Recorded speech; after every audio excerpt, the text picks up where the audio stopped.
Shalom and welcome to another in our series of podcasts from Temple Beth Am, a dynamic center for conservative Judaism in Los Angeles. We today are talking about tattoos because that's comes up in the episode, and that's always a fun topic. And we just touched on this briefly a few moments ago of, right from the beginning of the episode, one of the storylines is sort of Hodaya's fixation with tattoos. You know, that guy on the beach who has a tattoo on his back, and then, you know, sort of anyone who walks by who has a tattoo, she sort of fixates on it and, you know, decides, like, clearly this is what I want to do. And I'm not, you know, and I think there's something about the woman, the last woman at the smoothie shop, who sort of says, you know, when Hodaya says, "What's that on your wrist?" And she says, "Nobody knows, you know, not even my boyfriend knows. Like, that one's mine, you know, and then this one is ours, me and my boyfriend." Like, there's something about like making a personal statement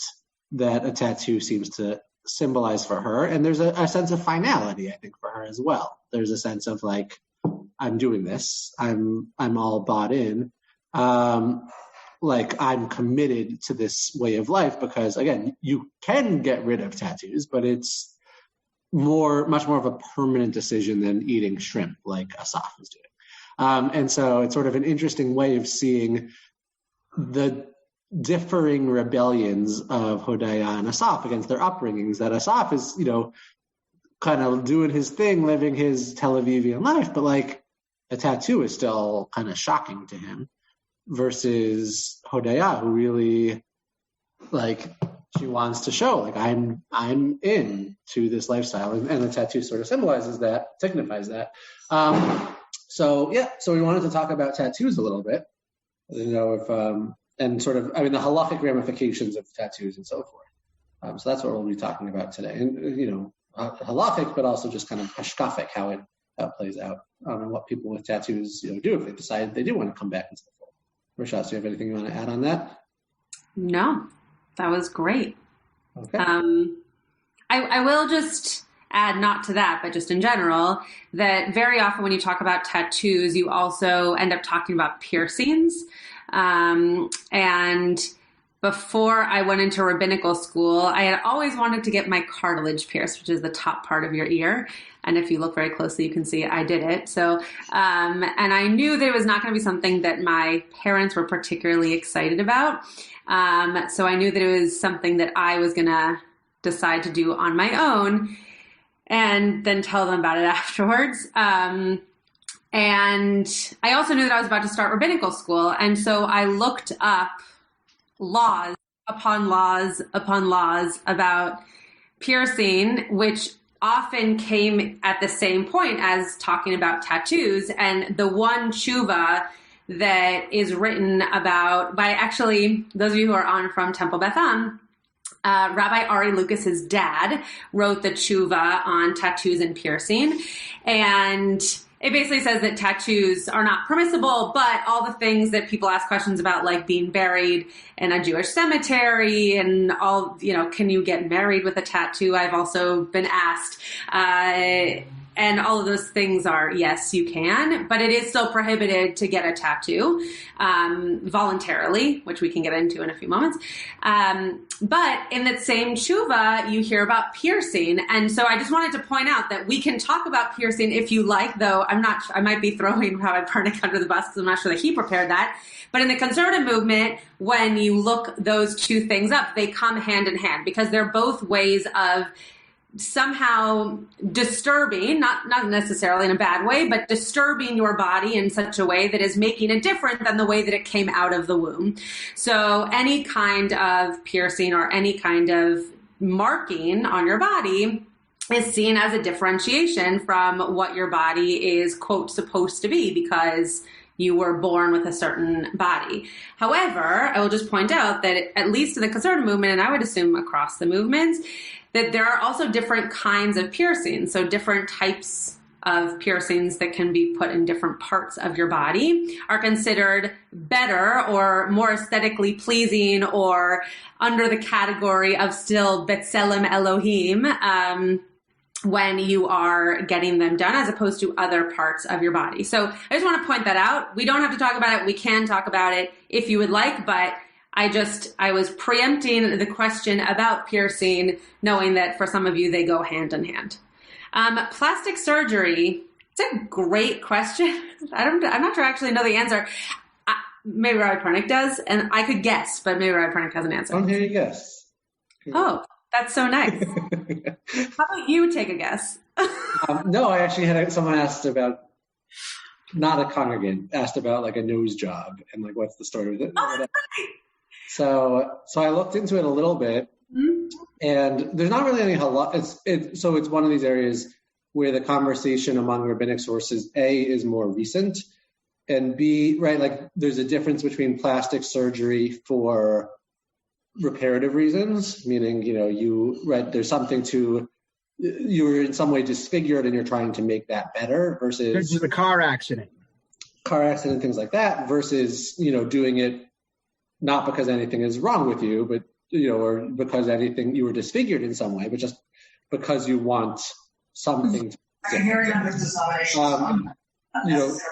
So there is a difference there.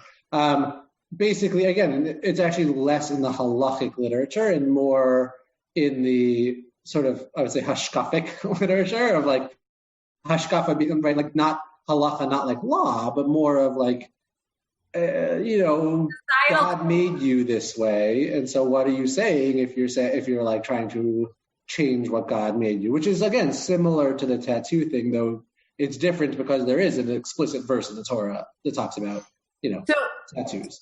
So Michael and Robert are making similar points here. That same tshuva that I referenced before that I'm happy to put into the chat actually talks about specifically tattoos, like for people who have something removed or that they can't, like, oh my goodness, what's it called? Anyway, there are certain kinds of, maybe Debbie will remember, there's certain kind of diseases where sometimes you don't grow hair like on your eyebrows, those kinds of things. So a tattoo for... Alopecia. What? Alopecia.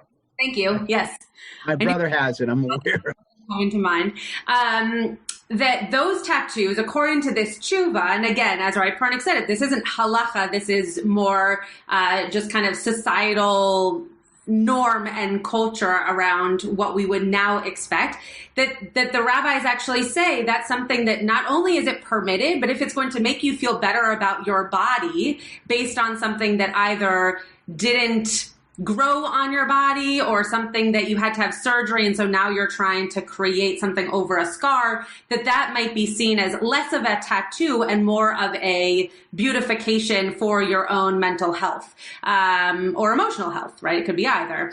So again, I can put the tshuva in the chat so you can read it, but there's definitely a distinction between those two things. And I know Rabbi Pernick beforehand in his class was talking about if a tattoo was given to you in any kind of circumstance where it wasn't something that you wanted, that's also a different kind of tattoo than you go into a tattoo parlor and saying, can I have a bird put on my back? Right. And Maimonides even says explicitly, the prohibition of tattooing is on the person who's writing it, who's etching and writing and so forth. And it says the person who's physically getting tattooed, isn't culpable, isn't responsible unless, they were involved in that process. It was sort of their own volition. And I mean, there's sort of two separate conversations, one about, tattoos and one about sort of the plastic surgery. We can go back into the plastic surgery conversation for just a moment. And there is this question, Michael's last point, and I think others made similar points. Like, what if it's a birth defect or a birth abnormality, let's say, because then it's God made me this way. That's different than a car accident. So, so you say, okay, car accident, that's one thing, but what if it's a birth abnormality and, or a mole or something like that? So like, I mean, again, there's really basically nothing in traditional sources for the reason being that surgery was very dangerous for most of human history. And so the idea of a optional, non-necessary surgery, right, before, equipment was sterilized and all that stuff, like again, if it was something really serious, that's one thing, but like no one was talking about getting moles removed. Like you didn't have any surgery that wasn't necessary. Norm talks about unwelcome tattoos. Again, right. Unwelcome tattoos are not your fault. And this gets back to the tattoo conversation, which is that the reason, at least according to Maimonides and actually the Talmud, that tattoos are a problem is because they're a way of a quote unquote, owner or master declaring you their subject, them branding you essentially, right? That's what a tattoo represented. I'll pull up the sources so I'm not just saying things without being able to back them up. This happened last. Right? What was that? No, you just froze, but you're back. Oh, my internet connection is unstable. So we'll go into Maimonides. Right? He says the etched in writing against which it's spoken of spoken of in the Torah and so forth. It was an idolatrous customs to make themselves to idolatry proclamatory that every one of them is a sold slave to it and indentured in its service. That's Maimonides explaining the Torah's prohibition. He says the reason people were tattooed was they were branded as essentially belonging to or loyal to. And this still happens today in cults and things like that, right? The people are tattooed or are branded as a way of sort of demonstrating, the master, as it were, saying, you belong to me, and I'm going to put some kind of a permanent marker on you so that you are permanently, marked as belonging to me, right? So he says that's the origin of the prohibition. And then in the last line, or the last couple of lines, that's against the one who does the writing, but he upon whose flesh the etched in writing was done is not guilty, save if he assisted in a manner to constitute it an overt act. But if he contributed nothing to the work itself, he's not lashed, which makes sense because, the one who is being marked, who's being branded, like, why should they be held responsible? They clearly have no say in the matter. That's demonstrated by the fact that they're being branded. So, of course, they're not responsible. So, going back, of course, to the Holocaust are also like a million other examples in human history. There's not a prohibition to have markings, engravings on your flesh. There's just prohibition against doing that. Yeah. And you can go to the mikveh and you can get buried and correct. Anything. And the mikveh question is a good question because of the idea of chatzitzas, that you can't have anything. It's not right. It's a good question. It's not a problem, but right. You can't have anything that separates between your flesh and the water. So for example, nail polish and earrings, but like anything that's on your body, even like nails to some extent, that separates between your flesh and the water is a problem. But the tattoo is in your flesh. It's beneath the level of flesh, so it's not a problem for me. You can be buried in a Jewish cemetery with a tattoo, yes. It is a very common Jewish misconception that has no basis in Jewish law, that idea of not being able to be buried in a cemetery. I think it's a thing that, the Yiddish grandparents didn't want their kids and grandkids getting tattoos. So that was just like, you won't be able to be buried in the Jewish cemetery. You're going to be lost for the Jewish people forever. But there's no legal basis for that. I'm one of the Yiddish grandparents who didn't want my grandson to get tattooed, and he did. Oh, and he did? After I didn't know about it till after he did. Uh-huh. My grandfather was in the Korean War and got a tattoo on his upper arm. And when we were kids, if we would go into a pool or anything where he didn't have a shirt on, he would very specifically show us that tattoo, because one of the things that tattoos do over time, for any of you who might have them or people who who have them, is when your skin starts to sag as you get older, so do the tattoos. And he wanted us to see that it really is part of your body, that this isn't something that stays beautiful and exciting forever. And he still to this day talks to us about how in the moment, it was a very meaningful decision. It's a picture of the Statue of Liberty's torch with 7 birds flying around it. And it was very meaningful to him, but that he told my dad and his brothers and then his grandchildren how how much a decision that you make early on in life can really stick with you for the rest of your life, such as a tattoo. And it was not a Jewish, I mean, he is Jewish himself, but it was not a Jewish lesson that he was trying to teach us, more so a lesson about your body and how when you make changes to your body that you are deciding to make, right, as opposed to that are made to you, there are consequences, some good and some challenging, that come with making those decisions. Jazz, I think you can take that question from Debbie and Steve about what kind of a threat can you ease on our teenagers, if not this one. Dad. What? I didn't said Rabbi Shots. Dad, and then I was going to answer it. You said Dad. Anyway. You don't want to take that one? About threats? No. Okay. Does he know you're talking to him? No, I was talking to you. Yeah. Didn't you say Dad? No, I said Rabbi Shatz. Oh, I said Dad. Okay. What question? What kind of threat can we use on our teenagers? Oh, thank you. A very easy question. Well, Rabbi Pernick, would you like to take this question? No, I think that this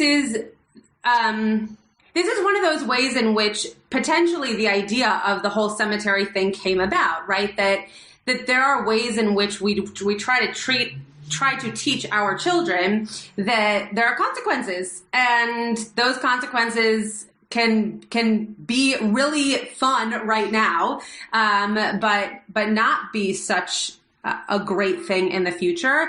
And I would say that if we make it a threat, and this is the educator in me, not the rabbi, so it's not a halachic opinion, but I don't think that making threats are what make children not do things. I think the exposure to seeing my grandfather's tattoo and seeing what it did as his body aged was all I needed to know, that if I was going to get a tattoo, it was going to do the same thing. So he wasn't saying don't do it. He was just showing us this is what happens. So I think education is always a good route so that people know what they're getting themselves into. Yeah, I like that. My point that my dad makes about death serving as an atonement for our sins, right? There's an idea that the reason that we wait 12 months and we do the unveiling at 12 months and say Kaddish for 11 months and so forth is this idea that it takes about a year for the skin and flesh and all of that stuff to sort of decompose from off the bones. And there's an idea that sort of serves as the atonement for you, right? Some people don't, some people go essentially straight to heaven, some people whatever, but by 12 months, everyone, their body's decomposed again. Back, I think we've mentioned this before, back in the day, you would be buried in kind of a cave for 12 months and then the bones would be collected and you'd be buried underground. So like, I mean, it's interesting thinking about tattoos and almost like the way that, for those 12 months or, as the tattoo is physically decomposing, it's almost, we talk about the flesh serving that process, that purpose. But, yeah, I don't know. It's like, I feel like there's something there. There's like a drasha there I don't know, about the tattoo decomposing itself. But post-death and it comes up a lot. So, in the Reform room, could tattoos be actually encouraged? I don't know if encouraged. What would you two Reform rabbis here encouraging people to do? Like to go and get them? Here, Dad, I'll mute and then you can share in case there's an echo. You're in the same room. So no, we're not in the same room. We're in the same house. The only thing that I can really think of is I do know some people who chose to get tattoos in some type of solidarity with relatives who were Holocaust survivors or victims of the Holocaust, or perhaps a Jewish star or something like that. That's the only way I can see it, having any basis for being encouraged. Yeah. There was a whole article about that. I forget. I was living in Northern California, so it couldn't have been that long ago, but there was a whole article about millennials going and getting the number that their grandparent had on their arm so that when their grandparent passed away, they could continue the legacy of having their number stay with them. I can't remember who wrote the article, but it was a very profound article and one that I agree with you that would be potentially the only way to feel like a tattoo is really memorializing something that is holy in a way. But Robert, I'm interested in the question, thinking about like why in the reform movement do you think perhaps they would be encouraged? I'll ask you to unmute. No, I was thinking if in society, if certain individuals are encouraged to get a tattoo as a symbol of something, then could that actually be, accepted easily? A creative way of, like a creative way of right, as an expression of themselves. It's right, and Rabbi Barber talks about how she knows a Reform rabbi covered in tattoos. Yeah, so it's certainly not it's not. Look, I know Orthodox people here in New Orleans who are covered in tattoos. So like, but I mean, I think they were mostly tattooed before they became religious. So it's it certainly can be the place. This actually comes up. I remember seeing seeing questions about cremation for people who said, I want to be cremated because my grandparents or great-grandparents or whatever in the Holocaust, their bodies were burned, and in sort of like a solidarity thing, right? Judaism is pretty strongly anti-cremation, but kind of in a similar idea. It's sort of for like spiritual reasons of wanting to, go out the same way your ancestors did. Like there's something real there. It doesn't make it like allowed, but it's a real desire that some people have. So I'm interested in knowing what people thought about her kind of infatuation with tattoos and how the mirror effect of what's his name? What's the boyfriend's name? Asaf? Asaf, yeah. How Asaf seems to be totally fine eating treif, but as soon as she has a tattoo, it's like he becomes this, Haredi man, and, needs her to not be doing that. But here, take a piece of shrimp. It's so good. I'm curious to hear what people's thoughts were of that and how the theme of tattoos kept coming up. I will confess that Rabbi Pernick was watching the episode and said, I'm 2 minutes in and I know what we're talking about. And I started watching, and 2 minutes in, I was like, that's one tattoo. There's no way this is what we're going to be talking about. And then it comes up again and again and again and again. So it clearly is a theme and something that they want us to be aware of. So I'm just curious what people thought of that. Norm or Rachel? I was surprised by the tattoos because I think of it in my mind as such a glacial thing, even though I know, obviously, that there are Jews who have them. But I just have accepted this general aversion to them, and not something that I would ever want anybody I know to do voluntarily. And it's so relatively irreversible. It is possible, but not necessarily. And on the other hand, eating treif is very, it goes by. Once it's done, it's done. But also, even though we know he eats shrimp, I don't think we've seen him eat chazer. And that's in a category by itself, traditionally. I'm also thinking, I remember when I lived in Charleston, one of the rabbis, you give a class on different topics, real life kinds of topics of things that came up, and one was tattoos. And someone was like, look, I have a bunch of tattoos. I'm going to get more tattoos. And getting a tattoo is a single prohibited action in the same way that eating a cheeseburger is a single prohibited action. So she's like, okay, fine. I'll get another tattoo. I'll apologize on Yom Kippur. And then, the next year I might get another tattoo and I'll apologize. But the problem is that the tattoo stays. Right. So that's kind of the difference. If you eat a cheeseburger or a treif turkey sandwich or shrimp, it goes into your body.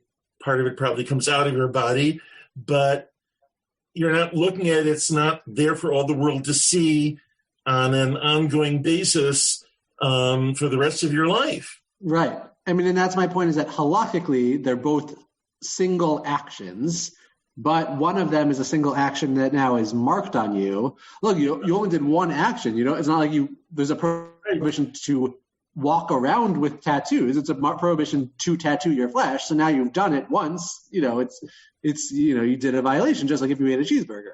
But obviously there's that difference in the sort of temporary versus permanent nature that, okay, I did this act one time, but it's now something that is, anyone who sees me will see this, depending on where the tattoo is. And like, it's sort of a societal marker of, I'm clearly chiloni, I'm secular. If Asaf eats a shrimp sushi and next week is Pesach and he goes to Seder by his family, it's unlikely that the fact that he ate shrimp is going to be a topic of conversation and cause a division between him and his family. If Hodiah gets a tattoo and doesn't carefully make sure it's covered up, and it doesn't result in any kind of infection or ongoing itch, why it's always a risk. Is somebody going to see it? It's a permanent risk of drawing that division, that separation, of that alienation. And so I think in that sense, it's very serious. And, on the other hand, it isn't exactly something that's going to result in Koreh. It's not like eating chametz on Pesach. Right. Or, God forbid, kitnios. God forbid. Yeah. Okay, Denise and then Rebecca or Leonard. So I saw it as a little bit of a man-woman issue. And I felt like that came up a few different times during the show, between the argument that Yifat and Amir had, and there was one other thing besides this. But maybe just because it's in our society right now being talked about so much, but just this idea that he has any business commenting about her body, and he thought he did. He thought he totally had business having an opinion about that, beyond, do I like it, do I not? So that was what stood out to me about it. It's interesting that you bring that up. I was watching the show. My brothers were staying here with me for a few days, and I kind of wish they were still here so I could bring them in for this, but they were watching it with me. They've never seen the show before. They were watching this episode with me, and they said the exact same thing. And wow. I did not pick up on that at all. And they said that there was a certain sense of him telling her to try something that he knew she wouldn't be comfortable with, but as soon as she shared something with him that she didn't expect him to be comfortable with, all of a sudden he had to have an opinion, and he shared it with her. What I said to them, and I'll say to you, is, and I'm happy to be wrong because I didn't pick up on it, and now multiple people have picked up on it, but I think that there's a difference between him coming out and saying what you did was wrong and her saying to him, do you like this? Right? I think had he noticed it and said, I don't like what you did to your body, I would 100% agree with you. He would have no right, no place. Doesn't matter if he's in a relationship with her or not. It's her body. And she asked him. He is allowed to have an opinion. Because I felt like his reaction wasn't if he likes the bird or the shape, or he might have seen 1,000 girls and thought they were pretty with it. I saw him as having like a total Shrumi reaction. And his face, his body, his everything, he was repulsed. He couldn't even articulate. Yeah. It wasn't coming from a rational place. Interesting. Well, I also think about the fact, one of the things that, was like sort of from the get-go their connection was the fact that she was similarly datlash like him, right? Like what formerly religious. And right, I mean, if you remember the early days of their relationship, which is that a whole separate interesting dynamic where it was sort of like, he kind of was just, I guess, chasing her, and she kept sort of pushing him away, and then eventually she was like, okay, fine. But like, I don't know, you almost got the sense, which said something about his personality generally, but also I think it said something about, like the comfort he feels with her because she's not just a secular person, she's a formerly religious person, right? And there's like, we get this, there's like, there's something that's just different about being formerly religious, that like, we don't walk around looking like chilonim in some way. There's something that's noticeable that he was able to pick up on, where suddenly now she's going to have a tattoo on her shoulder, and like maybe that's different, So, yeah, there's something interesting there. Yeah. It's a very interesting point. And Rabbi Schatz, if they were married, very direct, if they were married, would you have the same perspective on his having no right to offer an opinion on her decision regarding her body? If they were married, about a tattoo? Yeah. I mean, it's still her body, right? Like, just because they're married doesn't mean that he owns her body. Though the person in the smoothie shop, right, said, "Oh, this one is ours," right? Which indicated that she and her boyfriend share a part of her body. Or chose a tattoo together. This is ours. Like this, whatever. So like this belongs to him, and if he doesn't like it one day, he can cut it off. I think there's this is getting into a whole different topic, but I think that when you are in partnership with somebody, obviously there are parts of your body that are going to be now seen and more shared with someone else than they were before. However, your body is still your body. And I think that unless we're talking about babies, right, where it took the two of you to tango, I think that for the most part, if you're not going to ask your partner if the tattoo is okay, I think that speaks more to your ability to communicate as a partnership than it does to your desire to share your body. So I would say to a couple, if you are wanting to do something to your body, whether it's tattoos or piercings or I don't know what else you do to your body, but that if you can't have that conversation with your partner, the problem is in the communication, not in the desire to actually do something to your body, which is still your body. You hadn't thought about what I just said? No, what Rabbi Barber said. Oh, okay. Rebecca or Leonard? Yeah, I was going to say that when the woman at the smoothie shop pointed to the back of her shoulder and said, "Yeah, this is for us. This tattoo is for us," I thought to myself, this is happening. She's hearing this right after she and Asaf had sort of a rough time, and now he's asked her to move in. So I thought, she's going to get a tattoo on the back of her shoulder for them as kind of a unifying thing. So it was especially interesting to see his reaction. Of course, she didn't say to him, "Oh, but I got this for us." She didn't say that, but his negative reaction, I think, was especially interesting because I think she did do it as a couple thing for the two of them. And I was waiting and the scene didn't really resolve itself. They're sitting, it seemed like in a sushi restaurant or something. I thought she was then going to decide to order shrimp, but that didn't happen. We have to wait and see.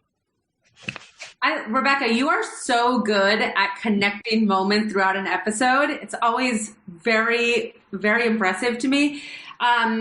Yeah, I hadn't thought about the location of the tattoo or the fact that scene came before this scene, but you're right. I mean, maybe she was trying to do something that she thought would now be an indication of a next step in their relationship, right? There are so many moments in this week's episode that are about what's the next step we're going to take, both religiously, but also as a couple. And I had not made that connection. So thank you for bringing that. I have something to say. Oh, yes. Yeah, go ahead. That would be me. Since you called on me, I figured I have to say something. Totally. So I don't like tattoos. I think they're ugly. And I think that if somebody is choosing to do something that's going to make them less attractive than their partner's opinion, it's not saying they don't have the right to do it, but that's a different question than, considering what the other person is thinking about this, when you're making a permanent decision like that. And, I don't know why, but I'm reminded of a concert in the park that we went to in Pasadena several years ago. And the lead singer was this very attractive woman, but we were sitting very far away. So one of our single friends walked up to the stage to get a closer look, and he came back. He says, "Oh, you can't believe it. She's just covered with tattoos." It's like, it was like she was no longer attractive at all after, after having done that to herself. Yeah, I mean, it's interesting because the conversation has sort of taken different turns in direction and things. Like, but it started with Denise saying, like, it's her body. Why is he making comments on her body? Though, of course, right? She brings it up to him, and he kind of has like "you're crazy," and then she goes ahead and does it, and is like, "Look, I have something on my shoulder. Why I have an itch? Why don't you, But you're right. I mean, I think when you're in a couple, you're making decisions as a pair.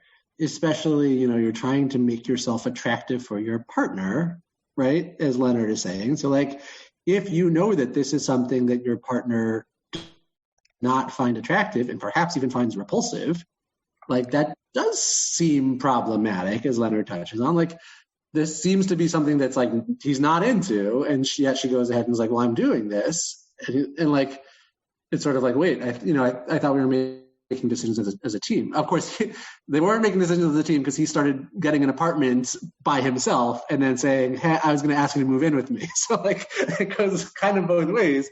But there's like some, collaborative decision making that seems to be missing here, which I think is helpful in a well-functioning relationship. But, okay. If anybody has seen, I'm glad that Debbie's laughing because she knows that I'm trying to hold back. There's a Friends episode where, not that I don't agree with you, I just don't agree with you. There's a Friends episode where Monica thinks that Chandler wants her to get breast implants. And I don't know if anybody's seen Friends recently, but the whole episode it's very typical in TV where the audience clearly knows that that's not what he means, but she's hearing him one way. And so she's kind of continuing on her own path of a story where she's going to get breast implants and has no idea what she's talking about. And so he keeps saying the right things to make her still think that. And at the end, obviously, it's not what he wants and blah, blah, blah. I think that if we are in a position of constantly thinking that we need to be improving our bodies for our partners, we are going to never be comfortable in our own skin. And so I totally understand the desire to make yourself look good or to do your hair a certain way or put on a certain amount of makeup when you are being courted or courting someone. And I think that once that's over and you've recognized that the person actually appreciates you for who you are and not the fact that you have your hair done a certain way, I think that needs to go by the wayside because hopefully you and your partner remain together for much longer than your body is going to look that day. And so for us to imagine that when someone gets a tattoo or someone does their hair differently, that they need to ask their partner if that's going to be okay. Yes, I think there is a certain desire to make your partner still attracted to you, but I don't think that permission is something that is necessary when it's your body and your skin, and hopefully you're in a partnership for more than just physical attraction. I just wanted to add that. Okay, so we have a machloket here. I'm interested in what other people. There's a number of couples on the call. There's a number of couples who we can see both of. So I'm interested to hear. I mean, you don't have to be someone in one of those couples I see on the screen. We can take points and see who wins. No. Does anyone have any thoughts they want to share on this? I agree with the Rabbi shots. 1 point. Anybody else? Nobody chime in on that. I would have thought people wanted to chime in about. There's a certain measure of this. Wait, 1 second, Dad. Oh, sorry. Okay, go ahead. He's muted.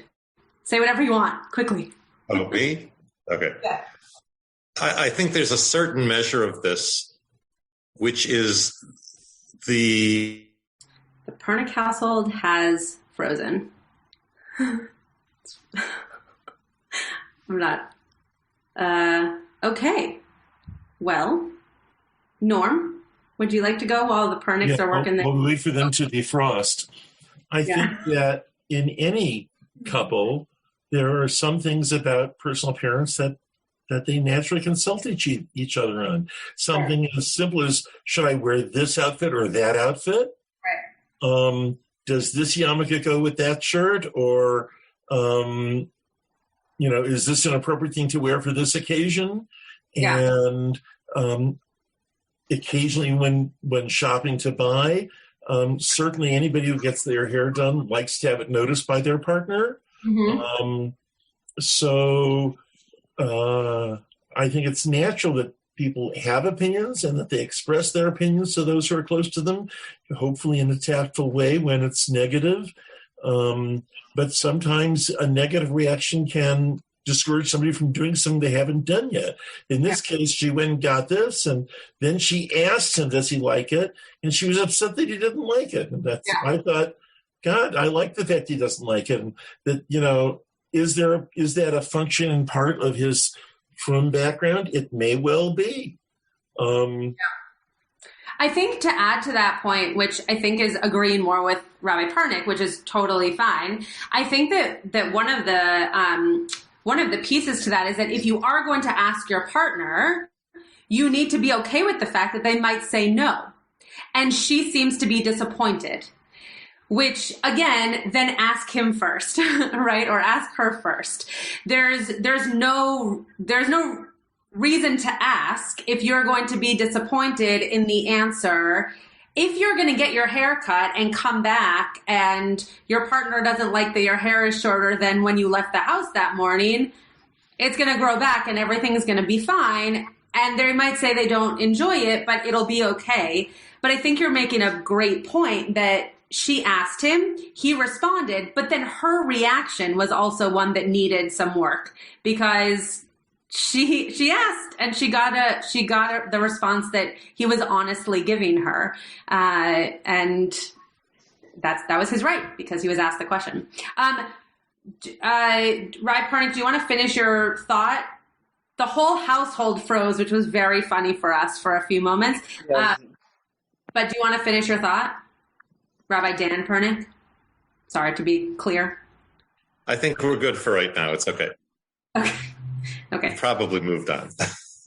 Norm was the only one since your comment, so if you want, we're not too far.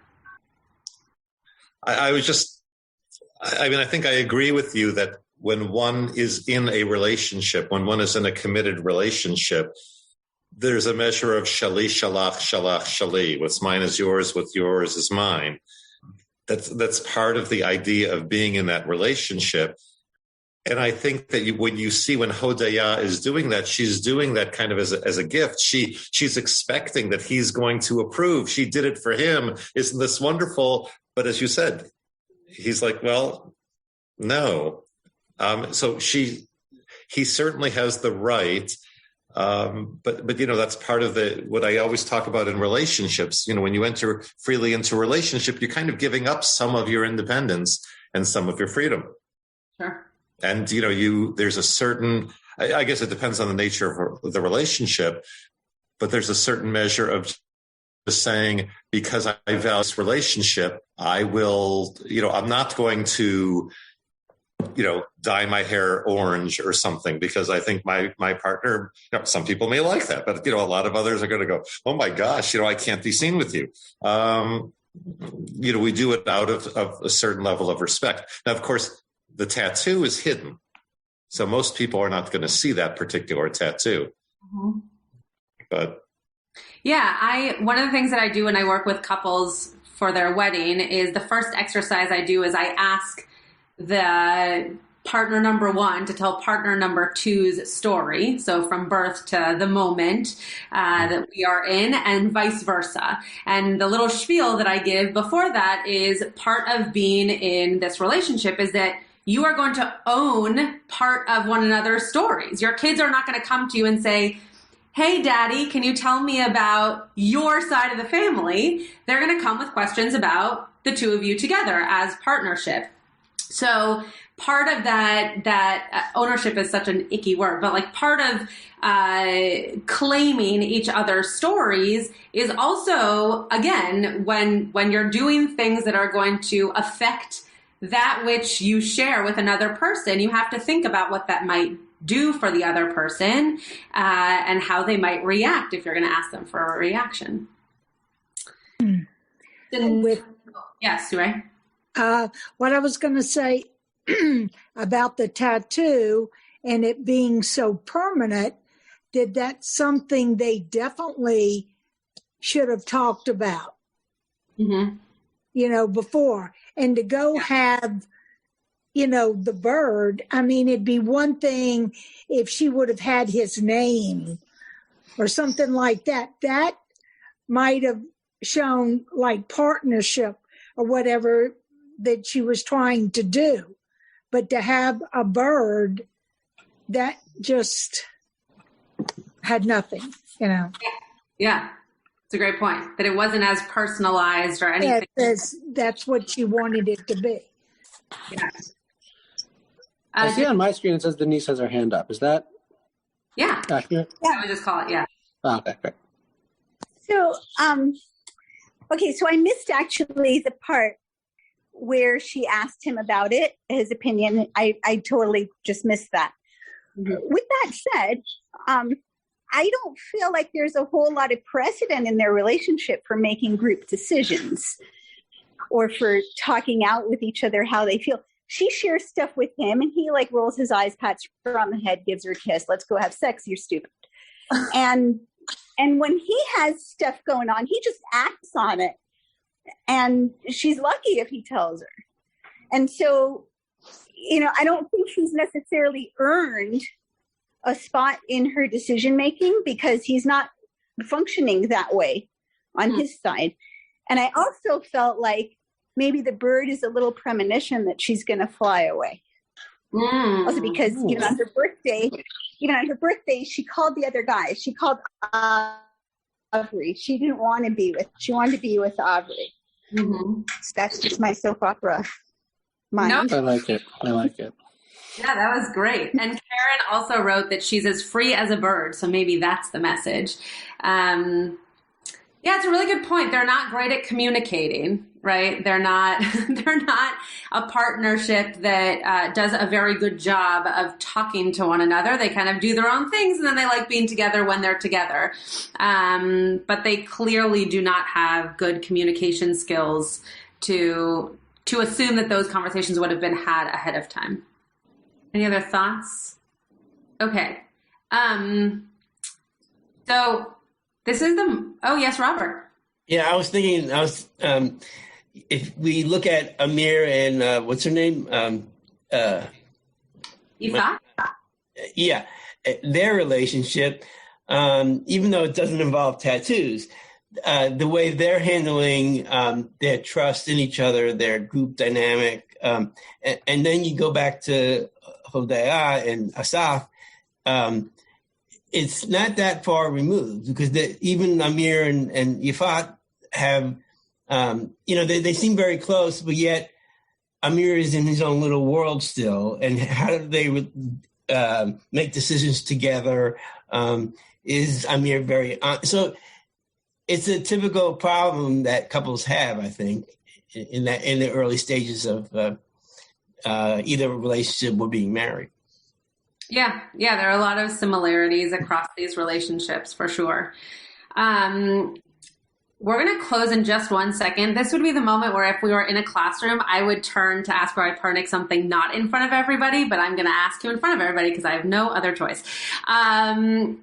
Next week, we are not meeting. Can I still meet at 6:15 and just not go forward? Like, can I still do something with everybody at 6:15 and people who want to join can join? Yeah, of course. Great. Okay. So we will meet next week. I'm glad that was a We will meet next week with just me. And you don't have to watch the next episode because we won't go forward in case people can't join us. Also, Rabbi Pernick will be here, so if we skip ahead, that's unfair to him. And Rabbi Pernick, do you want to close out? Yeah. So this was nice. We're like halfway through season 2 now. So this was episode 8. I think it's probably 15. The season 1 was 15. So it's a good chance for a review, a reset and review with Rabbi Schatz of what we've seen so far in season 2 next week. And glad you were all here this week. Chag Kasher V'Sameach. You have been listening to another in our series of podcasts from Temple Beth Am, a dynamic center for conservative Judaism in Los Angeles. If you enjoy these podcasts, we invite you to write a review on the Apple Podcast site or wherever you get your podcasts. For more information about Temple Beth Am Los Angeles, go to tbala.org.